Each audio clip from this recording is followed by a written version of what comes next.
Hola, soy Serete y Buletín, bienvenidos a este análisis del episodio 5 del anime del arco final de Bleach. Un episodio que ha estado muy bien en cuanto a contenido, pero que sí que, como el anterior episodio, se siente algo limitado en cuanto al movimiento. Sobre todo en momentos clave como por ejemplo la muerte de Byakuya, donde sí que se nota que hay planos que se han resuelto a prisas y quizá no se les ha dado el tiempo que merecen. Y también noto que el hecho de que adapte tanto contenido este episodio hace que el ritmo de las escenas sea muy rápido para que quepa todo ese contenido en 24 minutos. Y a muchas escenas importantes no se les da el tiempo para asimilar todo lo que ocurre, como por ejemplo con la muerte de Byakuya, que directamente hacemos un corte a las imágenes del interludio del episodio y no nos deja tiempo de asimilar todo lo que acaba de ocurrir con Byakuya. O el corte tan rápido de escena entre la batalla de Kenpachi y el Rey Quincy y la escena donde Ichigo está intentando salir de la jaula. Además de que vemos algunos paneos de cámara que van muy rápidos y que cuesta de asimilar lo que estamos viendo y se hace un poco incómodo.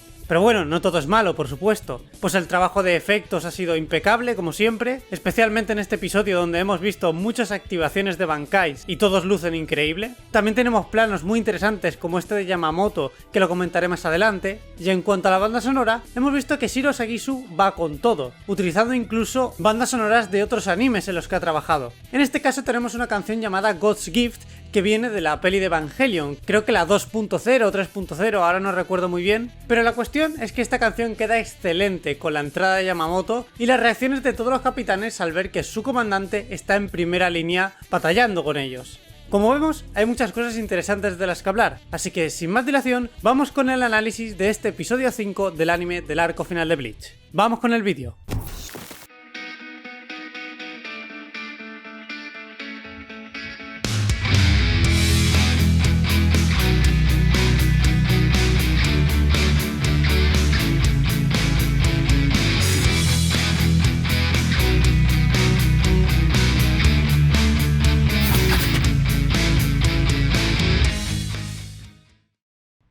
El episodio comienza con la esperanzadora noticia de que Ichigo va en camino a la Sociedad de Almas, algo que alegra a todos los Shinigami excepto Byakuya, que no quiere que él se vea involucrado en un problema que es su deber como capitán solucionar, pues este le tiene en gran estima y lo respeta profundamente por el cambio que ha supuesto en su vida el hecho de conocerlo, mostrando así una actitud similar a la que le vimos en Wokomundo en la saga de los Arrancars, donde le deja claro a Ichigo que no ha de cargar con el peso de los demás, y que su deber como Shinigami sustituto es proteger esa ciudad de Karakura, no encargarse de cumplir con el deber de los capitanes del Gotei 13. Aunque Byakuya no es el único que se siente así, pues también vemos que Ukitake comparte la misma preocupación por Ichigo y sentido propio de la responsabilidad como capitán del Gotei 13. Sin embargo, de repente, Akon se da cuenta de que ha pasado algo con Ichigo, y justo en ese momento aparece Jidambo, que ataca a todo el departamento de investigación y desarrollo por culpa de que está siendo controlado por el enemigo. Una escena muy importante porque se nos revela la identidad del Sternritter que está controlando a Jidambo, al menos para los que leemos el manga. Aunque si solo ves el anime no comentaré su nombre y cuando vuelva a salir en pantalla y se presente formalmente os indicaré quién es. Sin embargo, en esta escena se pierden algunas cosas respecto al manga. Se pierde sobre todo bastante caracterización de un personaje en concreto que es Hiyosu, que en el manga muestra que está dispuesto a sacrificarse para sellar el lugar con un Kido y ganar tiempo para que Akon se marche, pues según su criterio, Akon es el más indispensable en el instituto de investigación, y si lo pierden a él, todo el equipo se vendría abajo. Y además, también se elimina la puñalada que recibe Hiyosu por parte de un miembro del Instituto de Investigación. Una acción que nos sirve para enseñarnos que el poder de este Sternritter no solo le permite controlar a voluntad personas inconscientes, sino que también puede forzar a cualquiera a actuar contra su propia voluntad. Y de aquí pasamos a una escena donde vemos a Ichigo sufriendo por las vidas de los Shinigami, escuchando todas las voces de desesperación de la Sociedad de Almas a través de su teléfono. Y esto es posible gracias a las fuerzas especiales, concretamente la quinta división de la misma, donde se encuentra la Fuerza Correccional, que como vemos al principio del episodio, se encarga de instalar estos kunais que están unidos a través de unos filos espirituales por todo el campo de batalla. Y la emisión de Reiyatsu de estos hilos permite enviar órdenes o mensajes directamente a través de estos hilos. Y dado que la orden de instalar estos kunais se da desde el Departamento de Investigación y Desarrollo, tiene sentido que Ichigo pueda escuchar todas las voces a través de estos kunais desde su teléfono, que está conectado al Departamento de Investigación y Desarrollo, dando lugar a este panel increíble de Ichigo donde este es invadido en solitud por su mayor temor, no ser capaz de proteger lo que considera que ha de proteger. Y el anime lo adapta muy bien con esa escala de grises y esa rotación hasta alejarse cada vez más de Ichigo, comunicando la idea de que todo a su alrededor está sufriendo y su miedo por no poder protegerlos lo invade desde todas las direcciones hasta verse casi abrumado por completo por la situación. Y además el anime añade una escena donde se incorpora a Rukia asegurando que Ichigo vendrá a salvarlos. Un diálogo que no solo hace que Ichigo pierda los papeles, sino que además nos ayuda a nosotros a empatizar mejor con Ichigo, pues como espectadores, al igual que Ichigo, no queremos que Rukia muera. De aquí pasamos al título del episodio titulado Wrath as a Lightning o La ira como un relámpago, un título que pertenece al capítulo 503 del manga y que dado a que en este se presenta junto a Kenpachi, en el anime se decide presentar el título sin más, pues si se presentara como en el manga, se presentaría el título casi a la mitad del episodio. Eso sí, lo que han mantenido son los colores representativos del Bankai al que el título del capítulo hace referencia, que es el Bankai de Chojiro. A continuación, después del opening, pasamos a una escena de Quilge donde lo vemos regocijarse por haber cumplido las órdenes que le dio su majestad al usar la letra sagrada que éste le otorgó, confirmando así a los que veis el anime que no solo los poderes Quincy se heredan a través de la sangre del rey Quincy, sino que los shrifts o letras sagradas también son otorgadas por él, dándonos así más pistas sobre los poderes del rey Quincy, que no solo parece ser capaz de utilizar poder ajeno, como cualquier Quincy lo hace al aprovecharse del reishi del ambiente, sino que también puede hacer todo lo contrario, que es otorgar poder. Pero ahora no profundizaré en esto, pues más adelante ya se nos explicará cómo es que funciona el poder del rey Quincy. Volviendo a la escena de Quilge, este comenta algo muy interesante, y es que matará a Chad, Orihime y Urahara antes de que desaparezca el poder de Aion, indicando que a diferencia del resto de naturalezas del Reishi, la de Hollow en particular es perjudicial para él, como su pálido aspecto indica, y este debe expulsarla poco a poco para no solo aprovecharla, sino librarse por completo de ella y así volver a recuperarse al desintoxicarse de este Reishi de Hollow, dejando en claro que los Hollow son perjudiciales para los Quincy. Una pista que nos indica por qué los Quincy's no pueden robar el Bankai a Ichigo, pues este tiene poderes de Hollow, y por lo tanto su esencia es perjudicial para ellos. Y solo al usar una técnica tan avanzada como el Sclaver Eye es que se puede incorporar de forma controlada el poder de un Hollow en un Quincy, siempre y cuando este poder de Hollow se expulse eventualmente, como deja entender Quilge. Pero de repente, cuando Quilge está a punto de acabar con la vida de Chad y Orihime, alguien lo corta en dos. Y como vemos, este manifiesta un Reiatsu de color rojo, implicando que seguramente sea un Hollow, pues el poder espiritual de un Shinigami en esta adaptación de anime es de este color naranja amarillento. Por lo que además de asumir que este color rojo hace referencia a los Hollows, pues estos normalmente no solo tienen los ojos rojos, sino que sus poderes y su presencia se suelen representar con este color, también podemos asumir que es un Arrancar, pues este posee una Zanpakuto, como vemos. Y si solo veis el anime, no os será muy difícil acertar quién es. Solo tenéis que pensar en qué Arrancar podría volver que sea suficientemente fuerte como para partir en dos a Quilge. Y de aquí cortamos rápidamente a la batalla de Byakuya vs Asnod, donde vemos un flashback muy interesante, donde se muestra a Byakuya enfrentándose a este villano del arco de relleno de las Zanpakuto del anime original. Y es curioso que de todas las escenas que podían escoger, han escogido esta batalla entre ellos dos. Pues en esta batalla Ichigo y Rukia también están por ahí merodeando, pero justamente han decidido solo enseñar cómo se enfrentan Byakuya y Koga. Y si la intención del anime es que canonicemos al menos este evento, entonces podríamos resolver un misterio que plantea la historia sobre Byakuya.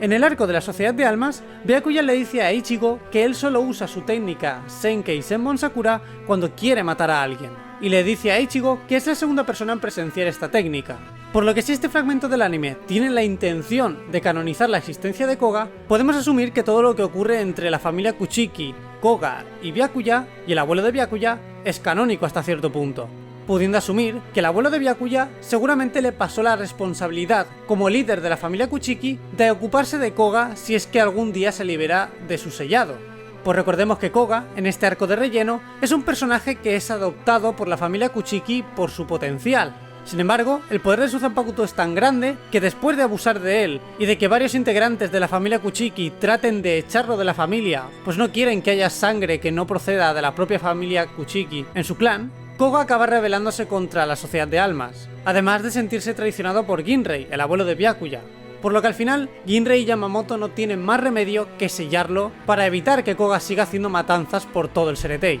Por lo que tal y como sucede en el arco de relleno, es muy probable que Byakuya fuera esa primera persona a la que le enseñó el Senkei Senbon Sakura para matarlo. solo que este suceso de Koga estaría ocurriendo antes de los eventos principales de la historia o antes de la batalla entre Ichigo y Byakuya en el canon oficial. A mi parecer, creo que ese es el por qué se decide enseñar esta escena en el anime nuevo, pero solo enseñando a Byakuya y Koga y a nadie más, tratando de canonizar esta pelea, pero que en los eventos canónicos de la historia, si lo tuviéramos que situar, sería antes de los eventos de la Sociedad de Almas.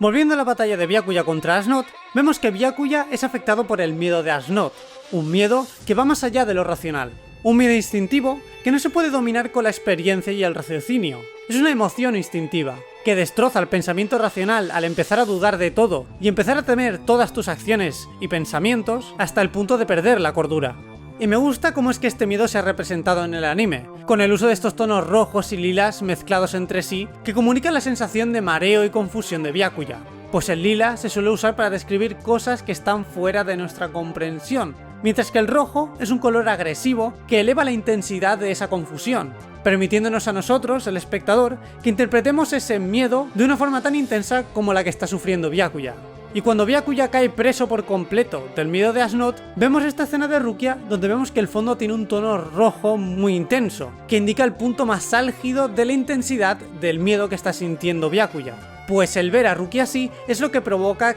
que él acabe colapsando, cediendo ante el miedo instintivo que le provoca Asnod, mientras que los tonos alilados se reservan solo para lo que realmente le tiene que dar miedo a Byakuya, que es la cara de Rukia desfigurada, dejando así como resultado una escena con tonos amarronados, oscuros y negros, que indican la caída completa de Byakuya ante el miedo al dejar de resistirse. Y como consecuencia, las moscas con ese tono rosado invaden poco a poco tanto la mente como el cuerpo de Byakuya, hasta que estas son tantas que no solo invaden el cuerpo de Byakuya, sino que la cantidad del color agresivo rosado de la escena es tal que comunica el punto tan álgido de intensidad que está sufriendo Byakuya que acaba destrozando su cordura. Y con un Byakuya que está completamente a merced del miedo de Asnod, el anime añade un plano muy bueno donde vemos nueva coreografía para esta batalla. Una coreografía donde el timing es muy preciso. Por timing refiriéndome a cuánto tiempo en pantalla estará cada dibujo clave y por ende determinando la velocidad de cada movimiento.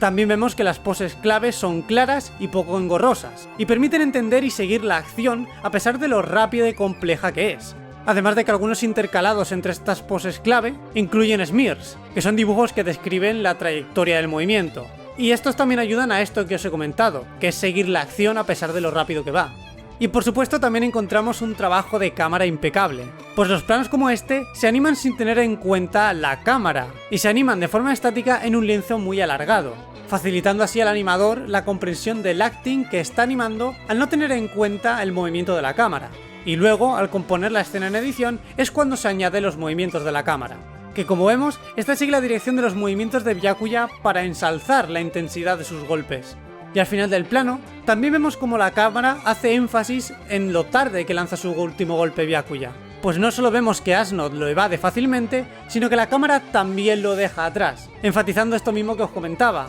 lo tarde que lanza ese último golpe. Y a continuación, Asnod usa el Bankai de Byakuya, enseñándonos que los Quincy no solo lo sellan, sino que lo pueden utilizar a su favor. Y además, este se torna de un color alilado intenso independientemente del color del Bankai original, como por ejemplo en el caso de Sasakibe Chojiro, indicando así el propio robo del Bankai, pues al separarse de la esencia a la que están ligadas, también pierden parte de su esencia y su identidad, como por ejemplo sus colores únicos. Y de aquí pasamos a lo que parece ser la muerte de Byakuya, pues vemos cómo su Zanpakuto se rompe, simbolizando la muerte de ambos, dando paso así al desesperado ataque de Renji. Y ambas escenas, a pesar de tener un par de planos donde el acting de los personajes sí que se ve que se ha resuelto de forma bastante cutre, en general estas se han adaptado bien y rápido, sin regocijarse demasiado en la caída de Byakuya, Renji y Rukia. Ahora, la patada que recibe Renji sí que no hace para nada justicia al manga, donde la silueta de Renji es mucho más extrema y comunica mejor la fuerza del golpe que recibe, mientras que en el anime su pose es bastante genérica y sin una intención clara como la del manga, que trata de comunicar la fuerza y la velocidad de esa patada.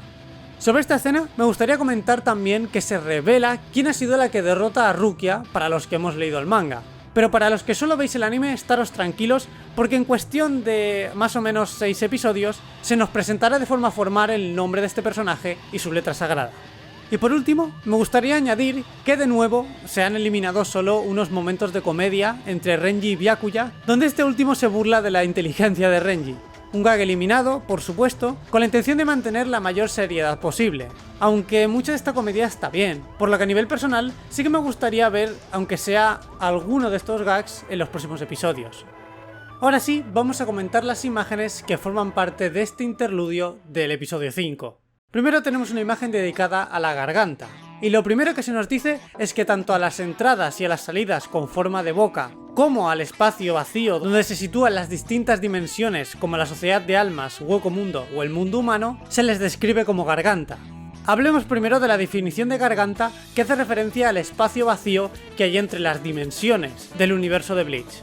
La garganta es un espacio lleno de turbulencias de energía espiritual inestable, donde por ende, las partículas espirituales que irradian este poder no se agrupan para formar un alma o un cuerpo espiritual, y por lo tanto, en la garganta no hay puntos de apoyo y el ser espiritual que quiera cruzar a través de ella ha de expulsar su estable energía espiritual de forma constante para formar un camino por el cual apoyarse y cruzar la garganta.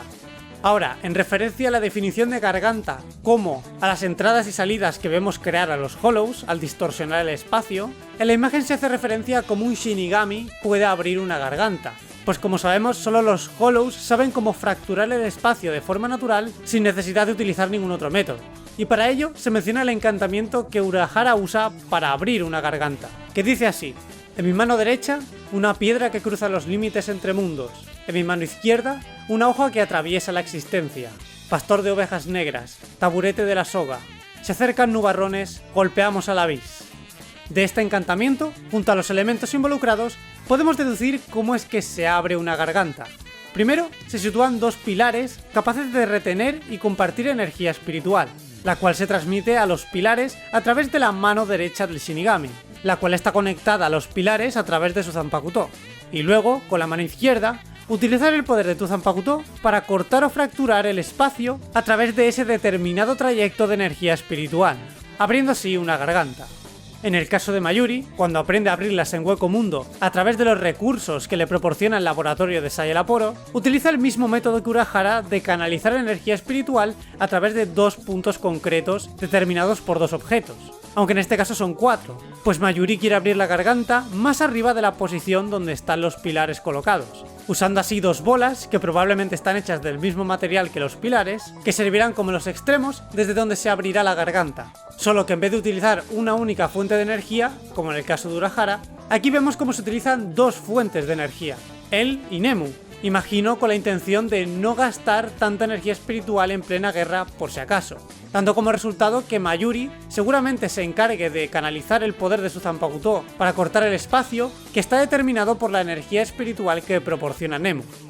A continuación tenemos una imagen muy interesante que nos habla del Genshi-Yuku, o Escuela Genji, la escuela privada dirigida por Yamamoto, donde se enseñaba su estilo de combate con la Zanpakuto llamado estilo Genrin, pues hace más de 2000 años atrás aún no existía ni la Academia Shinigami ni el Gotei 13, y se dice que esta escuela eventualmente condujo a la creación de la Academia Shinigami para instruir a miembros que estén capacitados para entrar en el reciente Gotei 13. Un Gotei 13 que podemos asumir que se fundó un poco antes que la Academia Shinigami. Y ahora sí, volvemos al episodio donde vemos la aparición de Kenpachi frente al Rey Quincy, donde vemos que Kenpachi ha matado a 3 Stenritter sin pestañear. Por un lado tenemos a Jerome Guzbat, que es el Stenritter R, de Roar, o el rugido, el cual es capaz de matar enemigos solo con la potencia de su voz al transformarse en un mono gigante. Luego tenemos a Bernice Gabrieli, el Stenritter Q de Question o la pregunta, que tiene la capacidad para hacer dudar sobre cualquier cosa al oponente a través del habla. Y en el manga se menciona que el poder de la letra sagrada de Bernice Gabrieli no le afecta a Kenpachi porque este se queda sordo por culpa del rugido de Jerome. Aunque bueno, si seguimos la lógica de Aizen de que cada batalla son batallas de energía espiritual, podemos intuir que aunque Kenpachi no se quedará sordo, solo la gran diferencia de poder entre Kenpachi y Bernice Gabrieli también podría anular los efectos de estabilidad de Question, o la pregunta. Y por último vemos a Lloyd Lloyd, el Stenritter Y de Yourself, o el tú mismo, el cual tiene la capacidad de copiar la apariencia y el poder de un individuo de forma muy precisa. Y si no fuera porque Kenpachi consigue fortalecerse al batallar consigo mismo, probablemente no hubiera ganado ninguno de los dos. Además de que este comentario de Kenpachi de que él solo ha tenido que fortalecerse para vencer a su doble es un buen presagio de cómo es que funciona el poder de Kenpachi, que lo exploraremos muy pronto en el anime. Y a continuación, después del primer choque entre Kenpachi y el Rey Quincy, pasamos a una escena de Ichigo que sigue desesperado intentando salir de la jaula de Wilge, donde vemos que Ichigo, al hacer contacto directo con la jaula a través de su Zanpakuto, él empieza a compartirse como alma con la jaula, que es otra alma, usando así poderes Fullbring. Unos poderes que, como sabemos, permiten modificar y dar forma a las almas al compartir tu alma con estas últimas. Por lo que podríamos determinar que este poder es algo similar a lo que hace un Quincy al manipular el Reishi. Pero es que además, el poder del Fullbring también puede modificar las propiedades de esas almas a su favor, cambiando cosas como la elasticidad de un alma para saltar más alto al saltar encima de esta, o subyugar un alma a moverse o a soportar más peso del que debería. En fin, una infinidad de posibilidades que claramente permitirán a Ichigo zafarse de la jaula de Wilge. Ahora, el por qué Ichigo puede usar los poderes Fullbring de nuevo, a pesar de que Ginjo se los arrebató junto a una parte superficial de sus poderes que se habían mezclado con esos poderes Fullbring,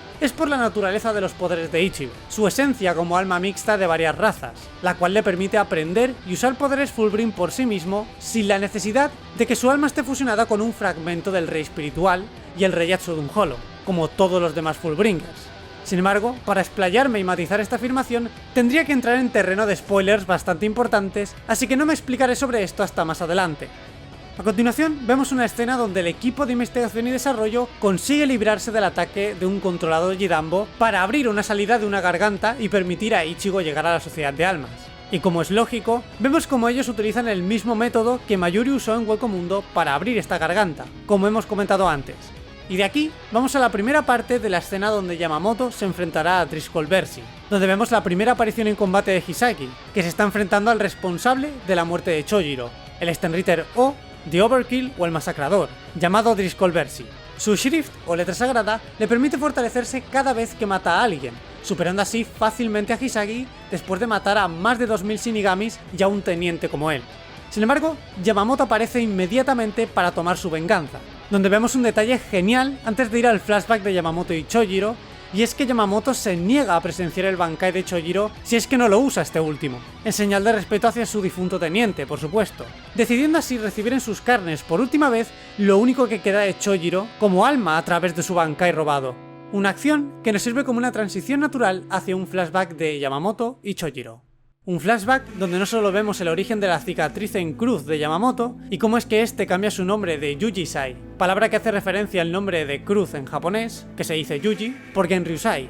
un nombre en referencia a su estilo de combate llamado Genryu y que tenía la intención de conceder el deseo de Chojiro de que su nombre cambiara a Yujisai por su culpa, aceptando así a Chojiro como su amigo y mano derecha. Además, este flashback es muy interesante porque no solo nos enseña el aspecto de esta academia privada de Yamamoto, sino que de mientras se nos enseña de forma exclusiva en el anime cómo Chojiro usó su Bankai, también vemos el aspecto del Distrito 37 Este del Rukongai, un lugar que, como vemos, hace más de 2000 años aún no estaba habitado por ningún alma reencarnada, a diferencia de hoy en día donde hay un total de 80 sectores habitados, aunque en realidad son 320 distritos en total, pues cada sector tiene una parte por cada punto cardinal, indicando que la cantidad de almas totales en la sociedad de almas y el mundo humano era menor en aquel entonces, y que gracias al sistema de reencarnación actual, el número de almas ha aumentado equitativamente a pesar de no ser un ciclo de reencarnación con un balance perfecto, permitiéndose al universo seguir progresando y evolucionando con el tiempo. Aunque como vemos, por culpa de la amenaza que supone los Quincy y la incapacidad de purificar y gestionar la reencarnación de tantas almas, el universo está destinado a desequilibrarse y perder su forma actual si las cosas siguen tal cual están con la supervisión de los Shinigami. Pero volviendo rápidamente al flashback, la escena corta abruptamente al presente donde Yamamoto recibe al completo el ataque de Driscoll, donde vemos que Yamamoto se lamenta por su teniente y por el desprecio que supone que alguien esté usando un Bankai robado que su usuario original perfeccionó con tanto fervor para ayudar incondicionalmente a Yamamoto. Y es aquí donde Yamamoto pierde los papeles por completo y vemos cómo abandona su capa de capitán, indicando que no actuará por el bien del Gotei 13 y conservar sus ideales, sino que todo lo que hará a continuación será por pura venganza desenfrenada, desintegrando así a Driscoll con un solo movimiento y despidiéndose así apropiadamente de Chojiro, y declarando que él solo acabará con todos y cada uno de los miembros del ejército invasor, despegando así hacia la localización del Rey Quincy mientras su furia reverbera a través de su Reiatsu por todo el Seretei. dando esperanza y levantando el ánimo de los Shinigami para darle la vuelta a esta guerra a su favor. Por último, vemos como Kenpachi ha sido derrotado por el Rey Quincy, pudiendo asumir que lo ha derrotado solo con sus manos desnudas, revelando además que al igual que Ichigo, Kenpachi también era una de las amenazas especiales o potenciales de guerra que han determinado los Quincy, indicando que el potencial de Kenpachi es aún mayor de lo que aparenta su fuerza actual. Y justo antes de que el Rey Quincy mate a Kenpachi, Yamamoto aparece con una entrada explosiva que capta muy bien la fuerza que desprende esta entrada en el manga. Una entrada donde Yamamoto nos revela el nombre del Rey Quincy, llamado Yhwach, y declarando a continuación que ha venido a matarlo aquí y ahora, dejándonos con este increíble cliffhanger donde veremos una pelea brutal entre ambos en el próximo episodio. Pues hasta aquí este análisis del episodio 5 del anime del arco final de Bleach. Un episodio que, a pesar de los problemas técnicos que ha tenido al resolver ciertas cosas con cierta prisa, ha sabido adaptar una cantidad de contenido enorme y además darnos escenas originales del anime en menos de 24 minutos. Y además, el hecho de que hayan ido un poco justillos con algunos momentos clave que quizá podrían haber estado mejor hechos, me dice que se están reservando todo lo bueno para el siguiente episodio, que será la batalla de Yamamoto contra Yhwach, que no tengo ninguna duda de que el anime añadirá muchas cosas y será una batalla espectacular. Así que con esto dicho, nada más. Solo recordarte que si te ha gustado este contenido, dale a like, suscríbete y dale a la campanita para que YouTube te avise cada vez que suba nuevo contenido sobre Bleach o Chainsaw Man. Te recuerdo que me puedes seguir en Twitter, en Instagram o ir a la pestaña de la comunidad del canal para estar informado del progreso de todos mis vídeos y nos vemos la semana que viene con el análisis del episodio 6 del arco final de Bleach. ¡Chao!